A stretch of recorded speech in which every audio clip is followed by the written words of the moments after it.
And we are live from Dallas, Texas for On the Button, boys. Again. How's she going, eh?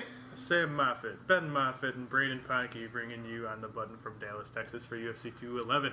Hey. Yeah. What's up, motherfuckers? So you already heard our picks for the main event, which took a long time. In our last episode, episode 22, check it out. Talked about our trip so far, and then It was went an into accurate detail. amount of time. It wasn't too long. No, it was It the was perfect great. amount of time No, for that it's fight. a great fight. We needed that much. Honestly, every fight on this card deserves about 30 minutes, but Yeah. we'll try and condense it a little bit for the rest. So we're just gonna tell you about how you can get in contact with us. We are Twitter at On The Button MMA. We are on Facebook On The Button, or if you search at On The Button Podcast, it will come up on Facebook. You can email us on onthebuttonpodcast@gmail.com. Find us on iTunes or the iPodcast app, On The Button. Also on YouTube at On The Button. Look for channels. You'll see our logo. It's pretty hype. Subscribe. Email us if you have any questions. Again, at onthebuttonpodcast@gmail.com. Thank you. Or if you run around and yell on the button, we will be there. With capes. that Probably- were made out of the curtains of this hotel room. Probably beer. We have a lot of beer. Mostly beer. Yeah. Yeah, it's a thing. Right out So, of UV blue and red We're Bull. going to make our capes out of bottle caps. so we just want to go over what we picked for the main event real quick. Under a minute, just Yeah. to a few things. I picked Stipe Miocic. I think he'll get third round KO on the ground by punches. Ponky thinks. Oh, let's let Ben go and Yes. make his same pick as yours. Definitely. Yep, exact. bad. exact what he pick. said. Say, And I have, if they listen to this one, wouldn't they listen to the one right before this? well, Nothing they probably, happens. I have a feeling they were listening and just heard about our trip for 20 minutes and gave up. So Ah. if you did want to hear the detailed description about our junior and our Miocic picks, go to about 34 minutes into 34 seconds. the last Probably. episode for a detailed main event pick, but I have JDS also by third round TKO. So, Let's jump into that fantastic fucking strawweight championship co-main event. Joanna Jędrzejczyk. I love that Insane. Joanna gave Andrade a towel belt. That was crazy. did you guys see the embedded episode 1? No. Okay, so the reason behind it was they did a fake run through for the Andrade camp on the coaches. They did a run through what's going to happen, and once she won the belt, she there was training really hard, and you won. They raised her hand. They put a towel around her belt around her waist, this is what it's going to feel like. So as a joke to that, as my God. hey, fuck you, here's the towel to put around your waist. It's all you're going to get. She It gave was her- a very, That's very badass. well thought out a plan. That's really Damn. badass. She gave her a towel that was shaped like a belt and Yes. said fantasy across it. Yes. Joanna is just lucky that Andrade is, patient and Yeah, Andrade took can that handle well. shit like that. Yeah. I think it was half that she was patient and Most of the not chicks emotional. punched her in the face. I think the other half of it was that she couldn't understand what she was saying to her. She couldn't read it or understand it. Yeah. Something we saw at the weigh-ins was they did not have an interpreter for Andrade. Yeah. He does Weird. not speak well English, so Joe Rogan had to go through that pretty well. I mean, So it's just like, okay, and then Joanna, you can speak English, right? yeah, Stipe is Brazilian, but great What? English spoken. Junior. Junior is Brazilian. Yeah, I've been doing that for weeks now. So- Stipe and JDS as the same goddamn person. So we should jump. I'm going to They're do the like same the kind of same thing where I size. give my pick. They're a little more informed at UFC than me, so they're going to give more in depth. But I picked Andrade with a second round submission based on she's going to land, get Joanna rocked based on what happened in the Kovalcevic fight or Kovalcevic. I'm sorry for that. Hey. It showed that Everybody's getting- Andrade's power can land, and if it does, it can rock Joanna. If that happens, she gets to the ground. Andrade's superior jiu-jitsu skills will lead her to finish with a submission in the second round. That is my pick. It's very tough because Joanna hasn't lost ever, and that's tough to pick against a guy who's never lost ever, especially when their opponent hasn't been that proven in the division. So, yeah. Andrade, second round submission. That's me. I'm just the producer. Okay. that was pretty good, producer. You had Yeah. some good points. Thank you. I will point out is JJ starting to feel like Rousey at the beginning of a new division? Because she's untouchable right now. She's trying to beat her record. Oh, So what? Back in. Well, I'll just one more point. I kind of open conversation, yeah. right? I see when Rousey had decent competition come into the division, it was really tough for her to keep the belt.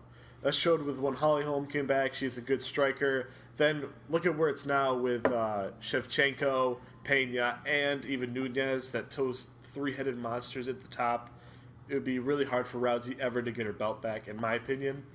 And that's kind of where the strawweight division is going at the moment, because you see people dropping down from 135. You have new people coming in from Invicta, challenging for top spots in the division, and it's really going to be interesting because Andrade was pretty successful at 135, and it shows with her height that she can easily make the 115 weight class, and it's going to be a really good fight because most of the people she's fought have been similar like stature, similar power, similar size. Even Claudia Gadelha, her biggest opponent in the division, didn't really have that much power or like. I want to say not. Well, she is short also. She was incredibly yeah. well-rounded. You can't take that away from her. No, but she didn't have the finishing power to actually make it go. I just don't want you guys to overthink this too much because you can't assume that someone is the same as the person next because you'll be wrong 90% of the time. Yeah. The biggest mistake in making UFC picks is thinking that triangles add up. Yeah. Like she beat her.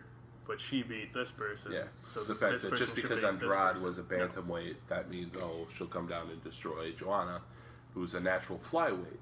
Right. Which I think Andrade is a natural flyweight. So I don't think that'll be as big of a factor as you'd think. And I think weight class is a situation where it was probably wrong of me to compare JJ to Rousey because Rousey, it was the first women's division at all. Yes. And this is just a new division, but there were already. And she didn't. Rousey was a lot better than everyone else already, originally, right. But she didn't improve at all. Exactly. If anything, she regressed because she started to think she was too good to round out her game. She was on top and perfect until everybody else evolved and got better, and then that was it. And I think you're taking too much from the Kowalkiewicz fight because. As it showed in the pre-fight video for when they were hyping it up, Kowalkiewicz only got the fourth round because she knocked her down. Yeah, that was the only thing that she did to really win the fight. Yeah, but I mean, you can also have the argument that Kowalkiewicz, her only chance was landing a right hand in that fight, and she did, and. It was true, though. And also, you got JJ's coaches were saying the only reason people thought that was a close fight is because JJ got hurt once in one round. Yeah. So. But you got to also pay attention to the fact that. Wow, I totally lost my train of thought. Derailed. Ponke.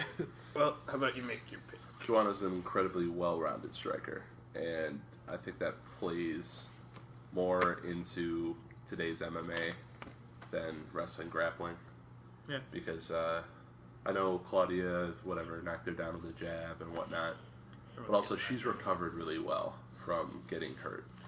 Yeah. And it never slows her down from doing exactly what she did the whole rest of that fight. I'm taking Joanna by decision. Her footwork is unmatched right now. Mm-hmm. And also, sorry, I don't mean to cut you off, but the whole the biggest thing she did against Carolina was control distance. And Andrade is shorter. It's going to be a lot harder for her to get inside. Pena was, similar size to Joanna, but she didn't have the assets that Joanna does, striking-wise. Yeah.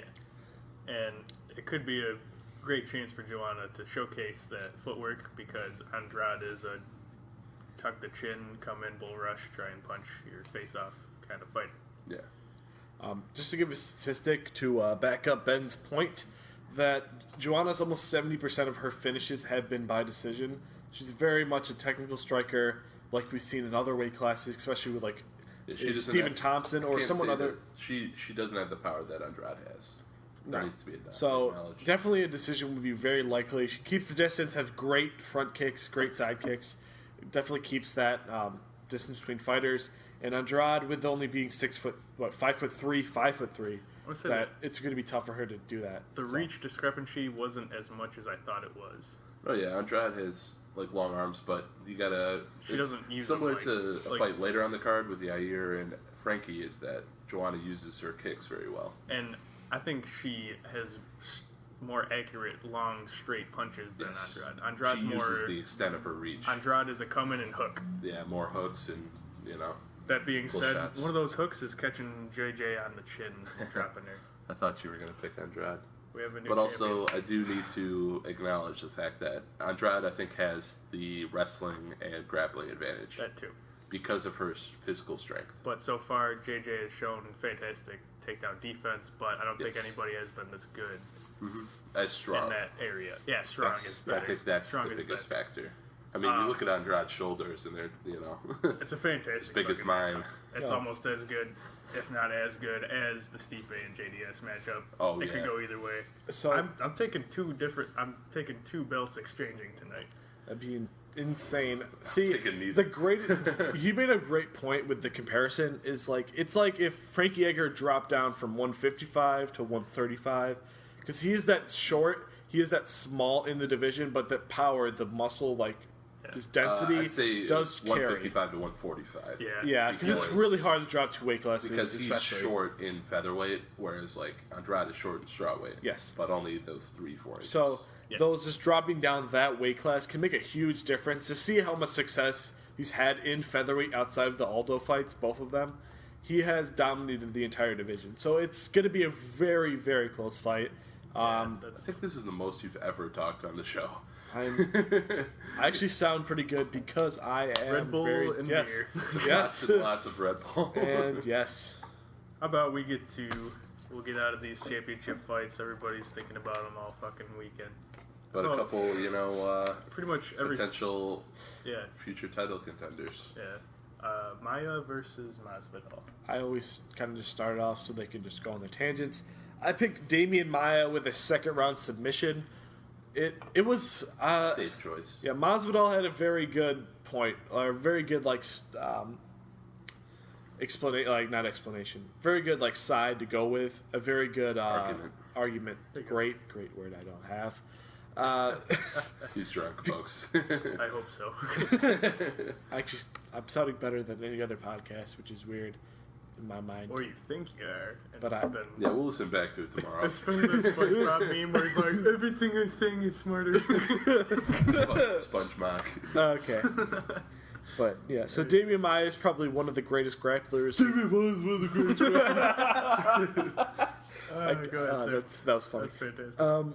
Greatest grapplers we've ever seen in the MMA field. Fantastic. And it's going to be very tough for anyone, even if you're like a high-level jiu-jitsu black belt, to phase off another even higher level Example. Jiu-jitsu black belt. Jiu-jitsu jack belt. Oh my god. So I'm just going to leave it at there. Maya, second round submission, my pick. It's pretty safe, as Ben had said. They will deviate in other ways. Yeah. Okay. All right.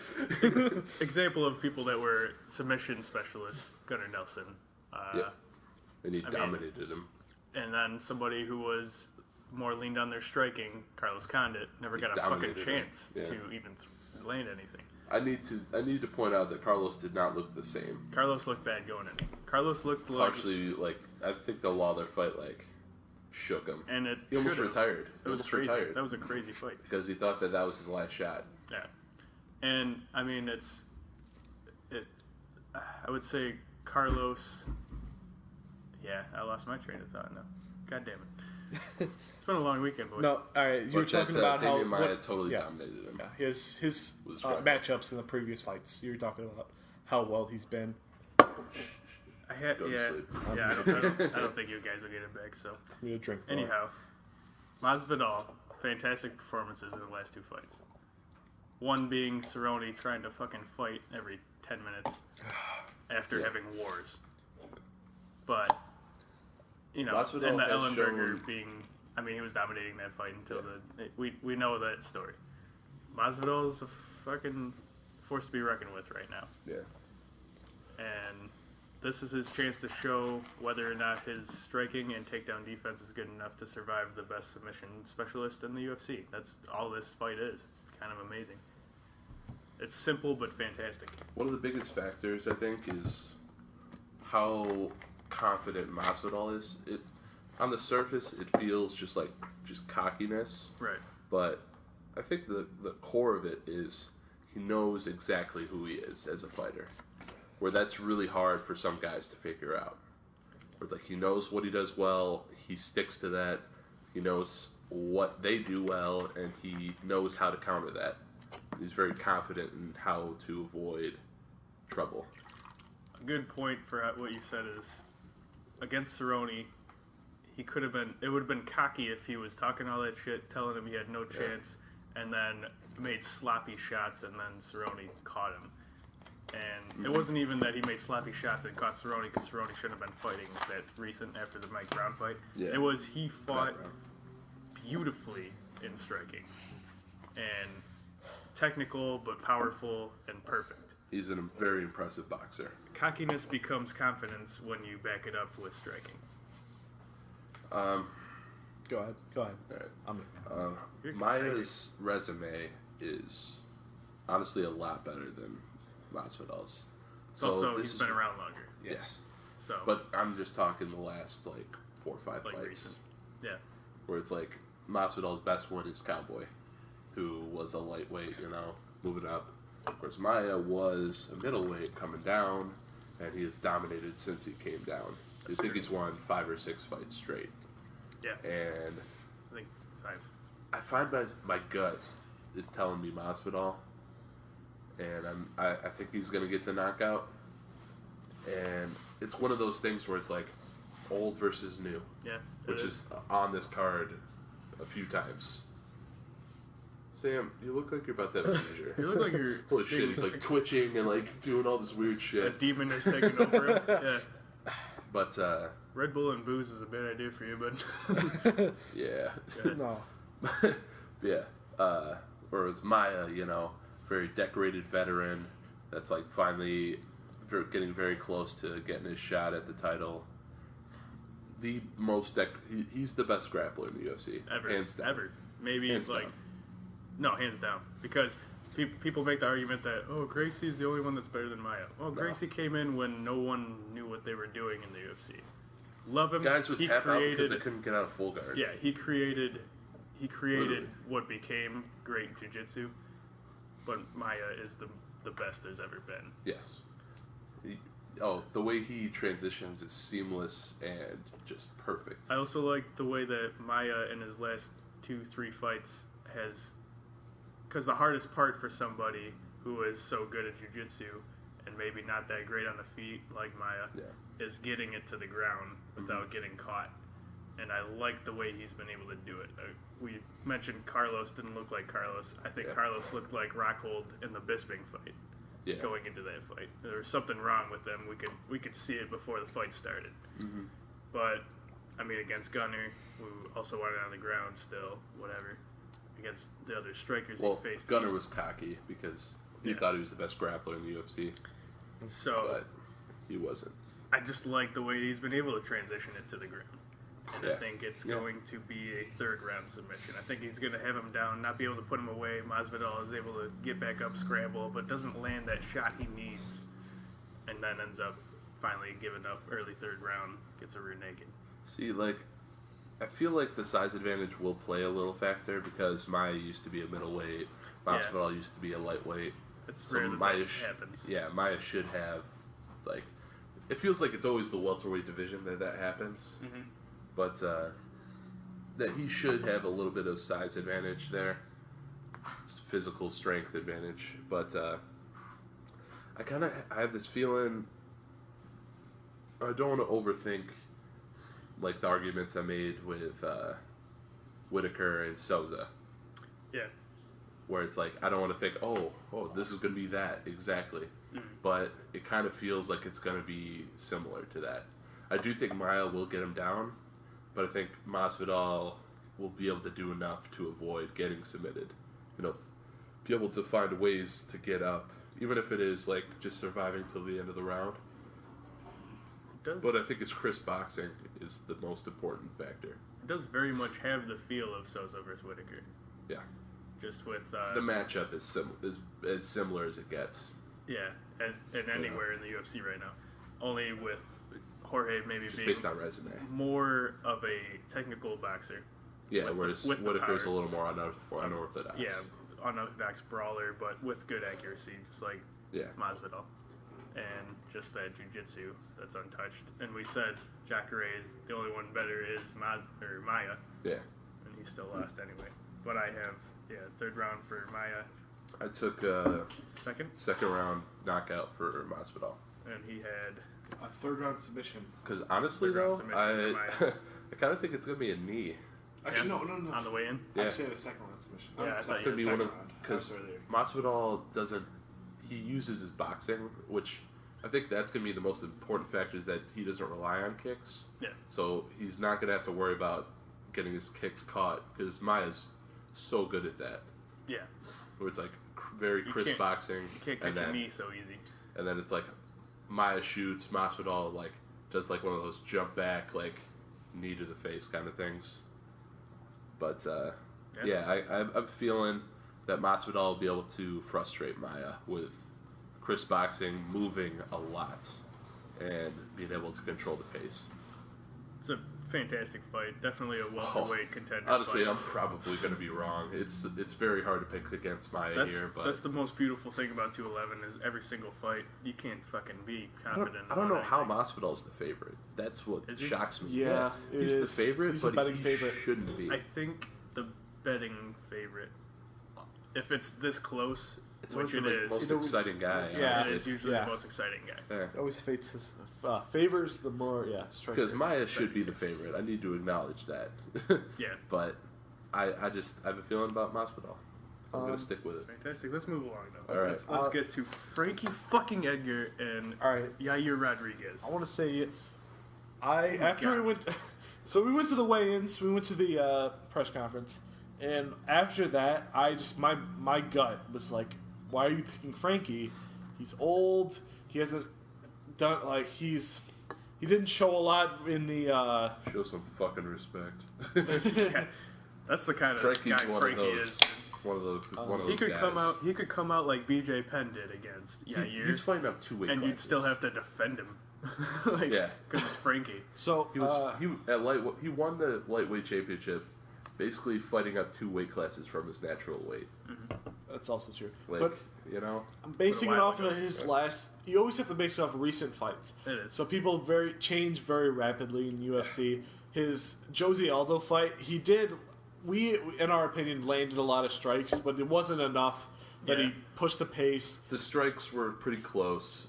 Jose probably landed better shots. And I also found myself screaming at my laptop, telling Frankie, please fucking throw more. You're going to win this fight if you just throw a little bit more. Even if you went for a takedown. If you even tried for a takedown. He did try more for output. a couple. But he didn't have the a takedown chance. wasn't happening. Jose was running. Yeah. He was running that whole fight. So, Mayweather. and then you go to the Jeremy Stevens fight, which was 205. It was a win. It was a good win in the sense that unexciting, and he didn't really take control of the fight at all. Yeah. Mostly because of Jeremy's power. And this is another situation where I think the betting odds are based off of Yair being a more exciting fighter. Yep. So once I kind of took that into account. Is he the favorite? No, Edgar is. Edgar is the favorite. It's so close. It's like very. but that's not much you should bet on. Yeah. Yair has not fought anyone anywhere close to Edgar's pedigree. But it's just the stylistic matchup because it hasn't. It was so like Yair is gonna land some kicks.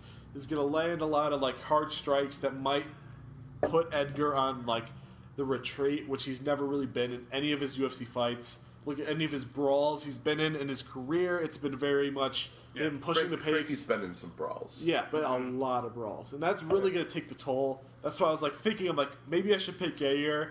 I went against my gut. I picked Edgar.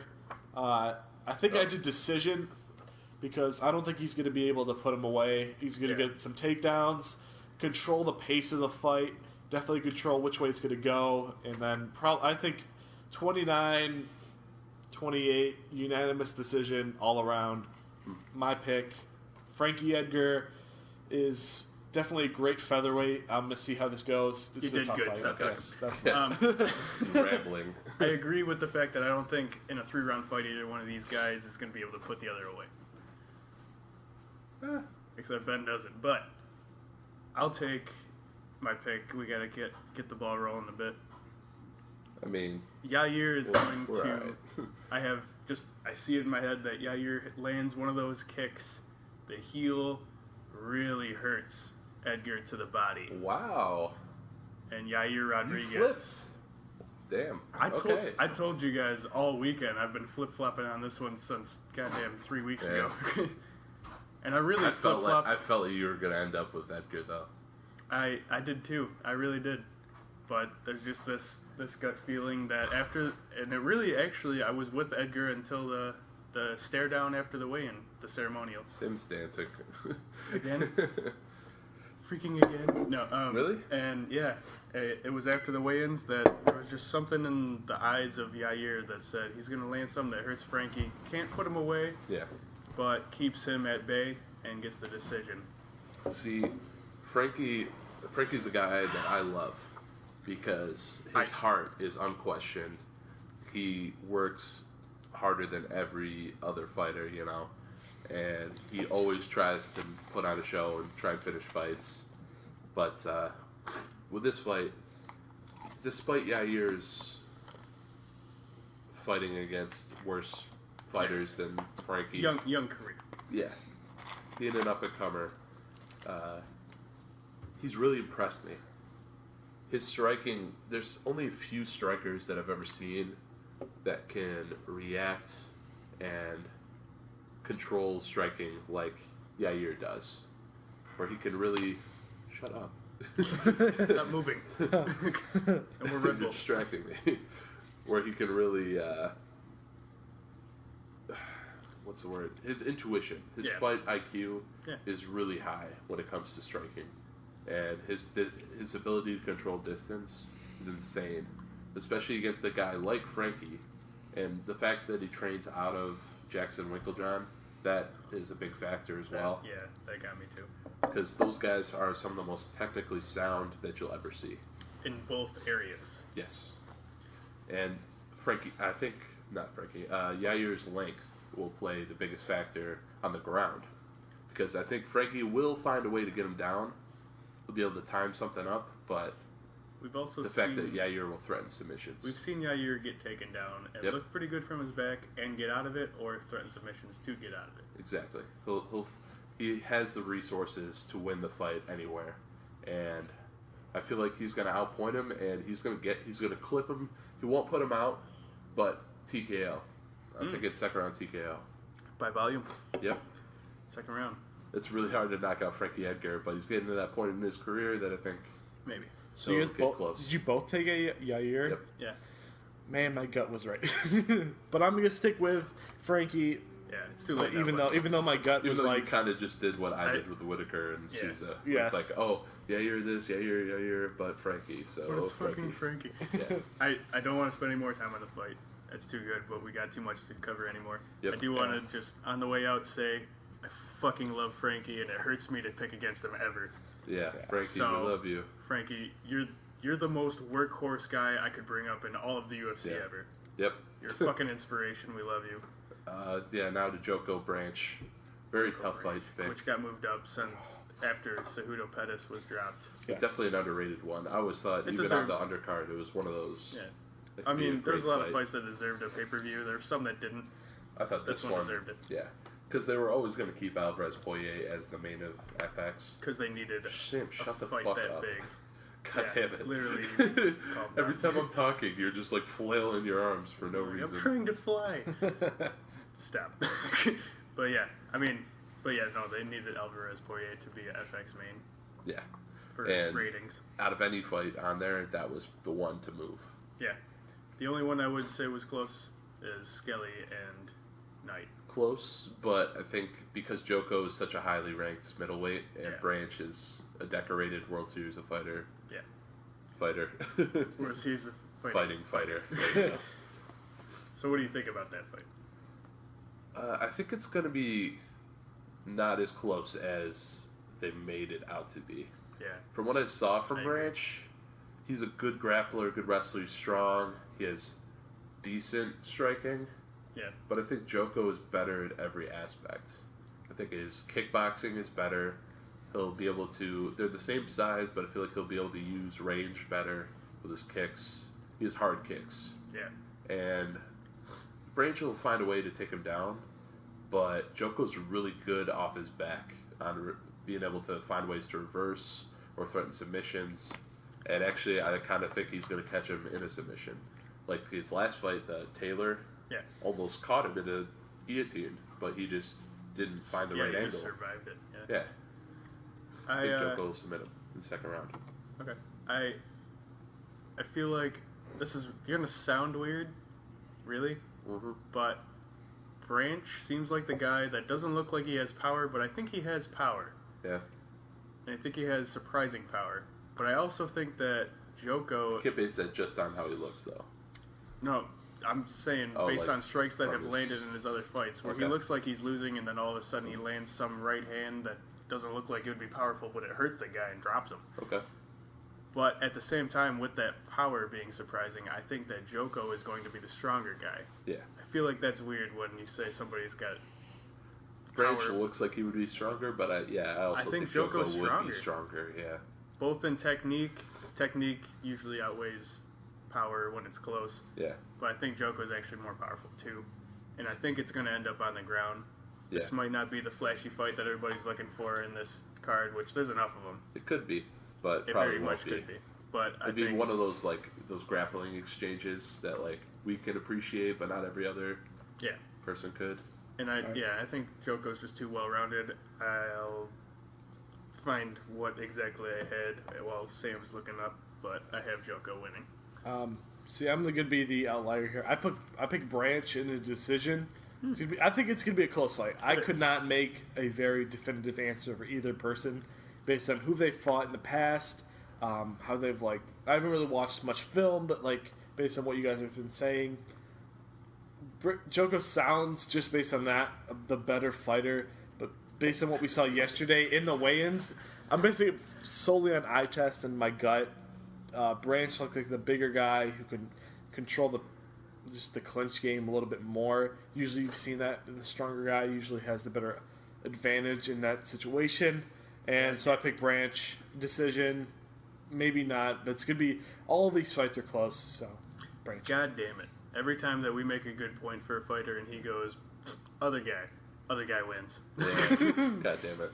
You take a joke. I do want to point out, one of the weird parts about this fight is that it's a guy that's left the UFC for 4 fights and come back. Yeah. Those are always weird. No one knows what's going to happen because the UFC is such a higher level, especially than World Series of Fighting. A couple cards ago. But it was from Bellator. Yeah. Nah, World Series. I feel like World Series of Fighting is more like a AA team. Yeah, I was going to say, they got more guys coming up, like that Marlon Moraes signed on to fight at Sankao. And the guy at the fights... Gaethje or whatever, is fighting Michael Johnson. Yeah.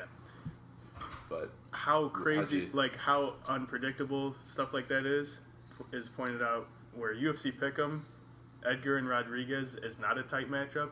Really? But Joko and Branch is a tight matchup. Even though I think the odds are bigger for Joko and Branch. They are. In straight Vegas odds, they are. That's crazy. I agree with that. Let's move on to FX. What was your... it was a decision by Joko. Okay. I think he won't be able to put it away. Feeling. It's going to be based on all the submission attempts that he can't finish. Yeah. And that's the main card. Moving on to a very exciting fight. FX, not FS1. If you didn't catch that yet, it's FX. It is FX, yes. Right. It's weird. It's need not, to make that it's very not 6 clear. years ago. It actually is FX. I'm going to get my pick out of the way so they can talk about actual fighting news and things. I picked Alvarez. I want to say it was either a third or second round TKO. I kind of I didn't erase the McGregor fight because you got to take into fact that he was very much starstruck by what happened. His eyes were wide. He didn't know what to expect. He was in Madison Square Garden Honestly, for the first though, time. He looked exactly like Aldo did when he fought McGregor. That's true. I think he knew what he was walking into. Yeah. So McGregor is not a normal featherweight. You look back at his other wins, which are pretty impressive. He does have a lot of power at 155, so he will get it done. Poirier has been not underwhelming, but he's been pretty average in his UFC career. So above average, but he was never a champion. That's one of the biggest aspects of UFC. He did get knocked UFC. out by Michael Johnson fairly recently. Really hard shot. Yes. So Alvarez with the win, my pick. Good job. The experts. Yeah. Since you're the producer, while we're talking about it, look up Poirier's last fight. Get us a beer. All right, that too. But yes, mostly that. The Poirier. We'll go a little bit quicker on these. It's well, after this fight, what time are we at? 35, 36. Oh, okay. So we got 15. Okay. Alvarez. There's always going to be that point where it's a guy where I picked like that crazy upset against Dos Anjos. Jim Miller. So, what? It was the one that that's Poirier beat last. I'm talking about where I have that love for Alvarez because I picked him as the underdog to take the championship you from were Dos asking Anjos. who he beat last, or what his last fight was. Oh, thank you. Producer. Go ahead. How did he Continue. beat you? You're the producer. Oh, Jim Miller. Go ahead. Yeah. Come on. All right, that too. But It was close, though. Close decision. close decision against who? Remember Oh, Miller. Jim Miller? It was 208. It was We were pretty watching recent. I'm on Alvarez, boys. Oh, shit. You fucking asked. All right, go ahead. Finish. I said Alvarez against Dos Anjos. His striking Yes, you did. was Surprised the shit out of powerful, me. but not intelligent. Mm-hmm. Poirier, though, kind of is the same. Powerful, but not intelligent. Intelligent, but not at the level that he needs to be to get towards championship contention. Yeah. I think Alvarez got up to the top too fast and then was hit with McGregor. You're right. Starstruck too much.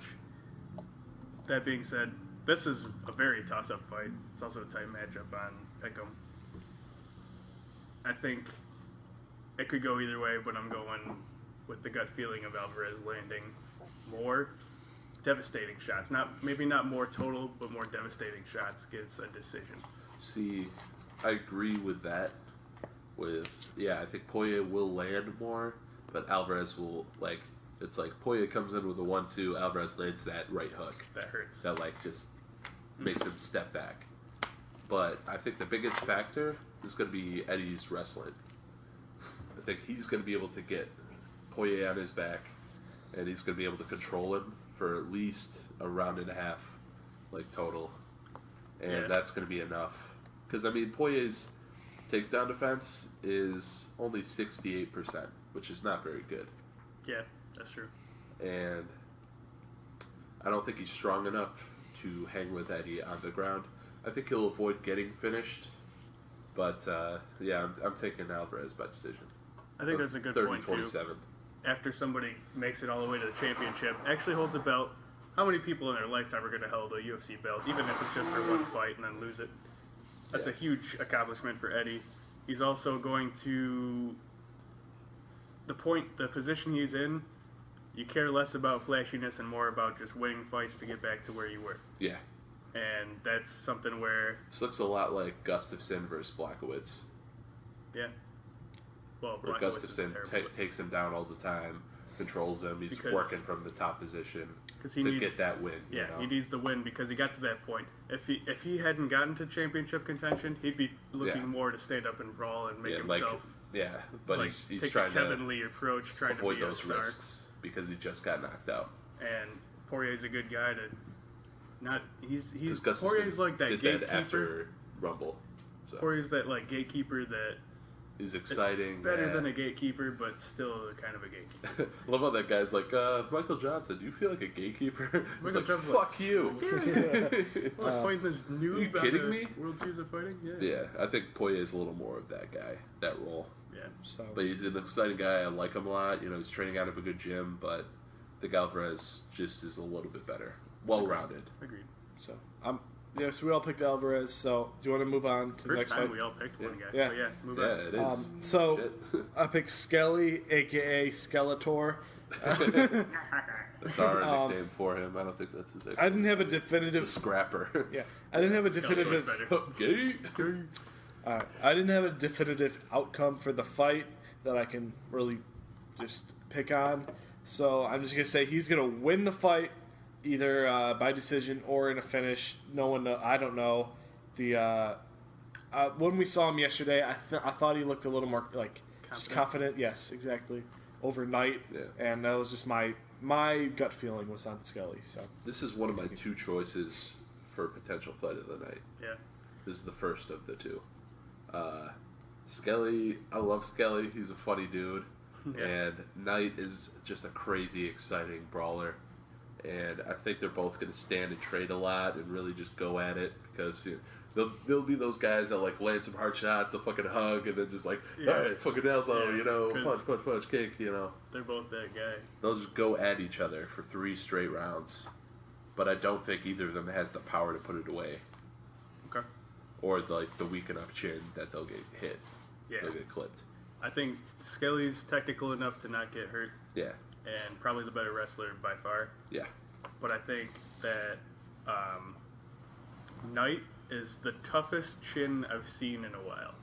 Wow. That's a bold statement. He has taken some fucking shots and just doesn't go away. Also, Skelly is 6-1 in his last 7 fights. Just so you know. What's Knight? He lost to Darren Elkins. Yeah. Knight. He's 19-2. Was Skelly's 17. read me off some recent fights because one of them was landing so many to Knight's chin that he just ate. Knight lost to Kawajiri, who's a Well, crazy strong, pure wrestler yeah, in his debut. and that's he got put in his back and couldn't get up. Then he beat Jim Ehlers, who I'm pretty sure is a common opponent. Probably But then Knight, his most recent fight was Alex Caceres, that's the one, man. who it was a brawl, but he was winning that fight the whole way. Yeah, and Caceres was surprised because Caceres before that fight was just outstriking technically and powerfully Yeah. against people, and Knight ate his best shot, and you could see Caceres in his face. You could see Caceres go, "Wow, I hit this guy with some of my hardest stuff," and he didn't even flinch. Oh, and he beat Dan Hooker before that, by the way. I don't know how I Okay. missed that, but yeah. But So he's Caceres, 3-1. the Skelly's Caceres fight was the 6-1. one that got me. Yeah. I will Or say 6-2 that the reason I'm UFC. taking Skelly by decision is his better wrestling and Knight's problems with wrestlers. Also, Knight won by submission, just so you know. Got caught somebody with Caught Caceres. Caceres. Yeah, Submission. Caceres. We've liked his striking, but we've seen him make huge mistakes when it goes to the ground against people. Oh, yeah. He's more of just trying to make it exciting than he is actually trying to win. Yeah, I think Caceres is the guy that should step back and reevaluate his. It's one thing to be flashy, but when you're starting to get some losses, get more well-rounded. Yeah. And Skelly's last one was by submission too, so honestly, I think they'll neutralize themselves on the ground. They'll go at it on the feet, and I think Knight will edge him out by split decision. Holy shit! Is it 2:30 or 3:30 in Dallas? 2:30. Oh, sweet! I thought it was way later. My computer's still at Detroit time. Okay. Yeah. Wow, I thought we were cutting it close on shit. All Very right. good. Last 5 fights. Let's go. So We Sherman. have 2 minutes. Sherman and Coulter. I picked Sherman. Talk while I figure out what I actually picked outcome wise. So Coulter is straight out of Dallas, Texas. Yeah. 5'11", 240. I feel like he was a fill-in fight based on the injury way early after Yeah. Sherman. Oh, Sherman was matched up with someone. Sherman wasn't supposed to be on the card. Okay. It was Dano and some Russian fighter, It started with a P. Volkowitz or some Yeah. whatever. First, Dano dropped out and it was supposed to be Sherman versus that dude. And then that dude dropped out, so they brought in Coulter like a week and a half ago. Like basically, it was 2 weeks ago. they were just throwing in prospect heavyweights to Mm-hmm. put a heavyweight into a card They're literally trying to incite brawls on this card. for sure. And I think that's pretty much what they got right here. They did. So I wanted to pick. The only reason I picked Sherman was because Coulter is a UFC debut, and not too many people win their debut fights, especially when you're fighting at a level as heavyweight, because that's very tough to just go into a UFC level fighter and get the knockout. For sure. Sherman's a guy. He's also out of Jackson Winklejohn. That really he's focused on purely trying to knock guys out. He's a come forward, similar to John Vellante, where he'll just come forward and throw. Mm-hmm. And he's gotten caught by a couple good fighters coming up, Justin really Leddett and Walt Harris. Walt Harris, yeah, who had trouble later, but Sherman was growing at the time, trying to figure himself out, and that's still what he's doing. And I think Coulter is one of those guys that I don't think he's going to be ready for this. In the weigh-ins and shit, he was still starstruck, and I think that's going to play a factor. And the fact that Sherman is a lot taller than him and longer, that he'll be able to outpoint him and knock him out at one point. Speaking of starstruck, Coulter, about within the last 6 to 8 weeks, lost his mind when he got to meet both Black Beast, just meet Black Beast and get pictures with him, talk with him for a bit. Was really starstruck. Yeah. But it's a beautiful thing to see with somebody who's trying to make his way in the MMA world. And someone that, gets brought in, Then he got to train for a couple hours with Stipe, and he was so excited about that. He got pictures with Stipe, with his family. It was a huge thing for him. And I spent a lot of time. Tweet? Yeah, I tweeted at him because I spent a lot of time looking at his boxing career and then into his MMA career, and that he hasn't left the first round. What'd you think? I really like him, and I like the way he fights. I like his tenacity in the first rounds. Yeah. But I think Sherman's at a talent level that he won't be able to deal with. Sherman's going to get the win. Sherman's going to be able to neutralize his crazy attack. I think Coulter is good enough in the first round to maybe steal it. Yeah. But Sherman's just the better overall talent to take the win by either late TKO or decision. Really? I think it would be second round knockout. Yeah. All right. So we all took Sherman in this one. Yep. Yeah. So just the closing remarks for this is it's tough if you're in your hometown to make your first UFC fight ever, because even if the added pressure, a lot of those guys get inspired by that. Yeah, it's an unbelievable opportunity when you're in your hometown. For Stipe was not gonna lose in Cleveland. It's not his first fight. Yeah, I know it wasn't his first fight, but we've seen people who their first fight was in their hometown. They were a huge underdog and still fucking won. That's another fight that happens. So it's not on my two fight of the night fights, but it could be. It could. All right. It's a huge thing. But let's go on to a very underrated fight here. We're pretty over on time. Are we? We're gonna do one last podcast. Dallas deserves 3. We're in Dallas, boys.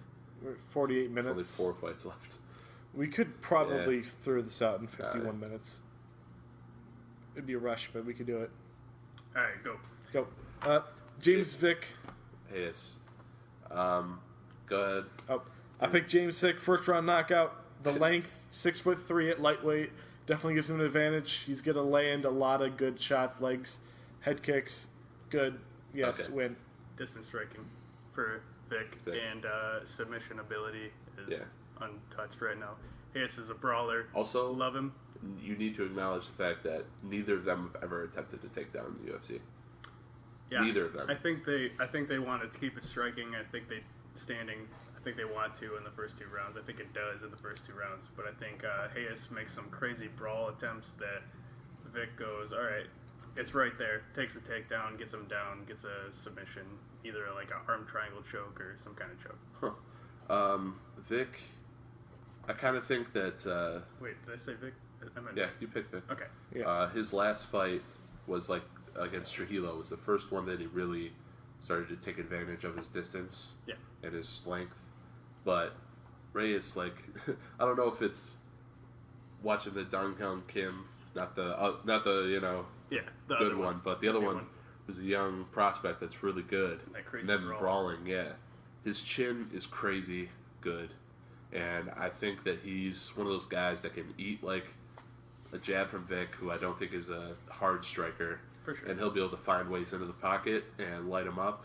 and chase him around the ring and get him out in the second round. I agree that Hayes' chin is Big worth upset there. giving props to, and you're taking Yep, Hayes. I'm taking Hayes. I agree his chin's fantastic, and that's why I don't think Vic's going to put him away with strikes. I think it would be a submission. Yeah. But you got Hayes. Yep. Give you props for that. I give you respect. It's one of Let's those move that on. I just couldn't ignore.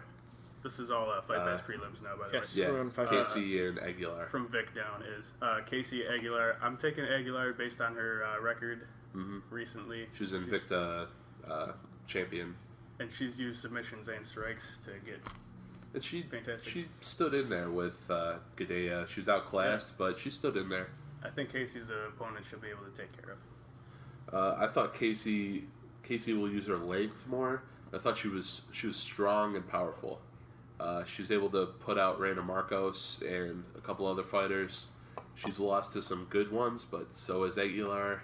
I think that Casey's going to be able to grind out a decision. This is one of those fights that could be a brawl. Yeah. But, sorry, I forgot to mention the Vic Reyes fight. I think that's my other fight of the night pick. That was the other one? Okay. Yeah. Yeah. I agree 100% with what Ponke said earlier. I took Aguilar, and I took a submission third round because I figured she'd be being the Invicta champ. She's She's a good grappler. She had great grappler I also- skills. Also, I thought, of course, Casey's a good wrestler, so it's like, So Aguilar, I took her to win, and we'll just keep rolling. I had Yeah. Aguilar by decision. I think she'd be able to sync up one of those Yeah. submissions. But It could happen. Benitez and Barzola, the dudes that look pretty fucking similar. Like just in physique and face.